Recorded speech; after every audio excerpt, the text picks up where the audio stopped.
ఈయనను కూర్చోబెట్టిరేందా? నా మాటలకు ఈయన నెగులుతాడా అని అడుగుతున్నా. నీకన్నా 100 రెట్లు అద్భుతంగా మాట్లాడగలుగుతా. నాలాగా పొలైట్గా మాట్లాడతావా నువ్వు? ఎప్పుడు తారు డబ్బాల కంకరేసినట్టు లొడా లొడా మొత్తుకునుడే కదా.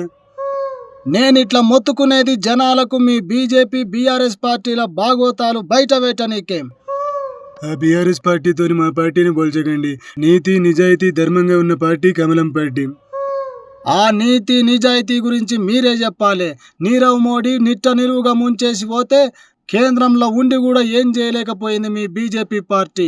విజయ్ మాల్యా విశాలంగా 1000 కోట్ల అప్పు చేసి పక్క దేశంలోకి పోయి పరుపేసి హాయిగా వండుకుంటే చూసి చూడనట్టున్నారు మీ బీజేపీ పార్టీ.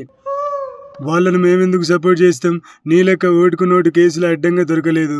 పీసీసీ పదవిని 1000 కోట్లు దానం చేసి కొనలేదు. నువ్వు చూసినావా నేను కొన్నది? నేను స్వయాన చూడకర్లేదు. మీ పార్టీ వాళ్ళే కోడై కూసిర్రు. ఏ ఊగవా, ఏం మాట్లాడుతున్నావు నువ్వు?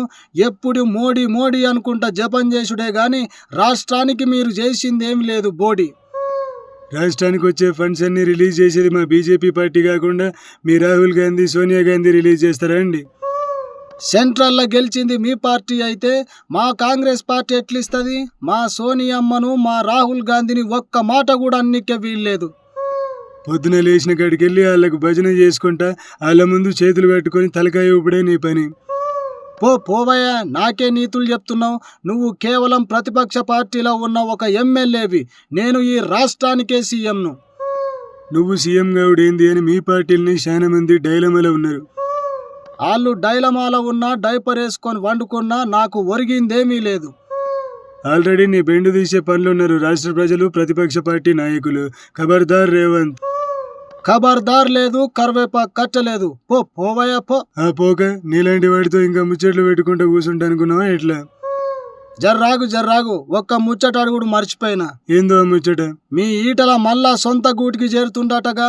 మీ పార్టీ వాళ్ళు అస్సలు దేకుతలేరంటగా, కనీసం వాల్యూ కూడా ఇస్తలేరటగా. ఎవరున్నా పోయినా మా బీజేపీ పార్టీని మేము విడిచిపెట్టి పోము. మాకు అమ్మ లాంటిది మా కమలం పార్టీ. ఈయనొకడు మాట మాట్లాడితే బీజేపీ అని చెవులు వలగొడుతున్నాడు. ఈడికెళ్ళి జారుకుంటేనే బెస్ట్. ఇక ఉంటానయ్యా రఘు, మళ్ళా కలుద్దాం. చిచి, నీతో ఒకసారి మాట్లాడే ఎక్కువ, మళ్ళీ ఇంకోసారి ఛాన్సే లేదు.